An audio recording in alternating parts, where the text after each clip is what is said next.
చిత్తడి నేలలు, గుబురు పొదలు, 189 రకాల పక్షులు, అందులో 50 రకాల విదేశీ విహంగాలు, వేల కిలోమీటర్లు దాటుకొని వచ్చి అవి కట్టుకునే గూళ్ళు, వాటి పిల్లల అరుపులు, ఒకదాన్ని మించి ఒకటి కనువిందు చేసే పక్షులు, దాదాపు 80 రకాల జాతులకు చెందిన 2000 వలస పక్షులు.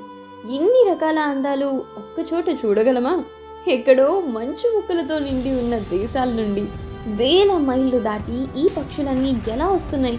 పేరుకి విదేశీ విహంగాలైనా వాటి నివాసం ఆ మంచుగడ్డల దేశాల్లో ఉన్న పుట్టిల్లు మాత్రం మన భారతదేశమే, మన ఆంధ్రభూమిలోనే. వాటి ప్రయాణం ఒక ఆశ్చర్యం అయితే వచ్చేది ఒంటరిగా, వెళ్ళేది మాత్రం సకుటుంబ సపరివార సమేతంగా.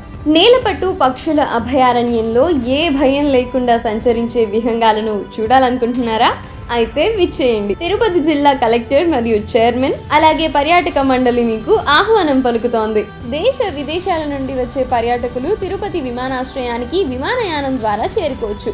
రైలు ప్రయాణికులు నెల్లూరు, గూడూరు, తిరుపతి నుండి ఈ పక్షిధామానికి ఆర్టీసీ బస్సులు కూడా నడుపుతోంది.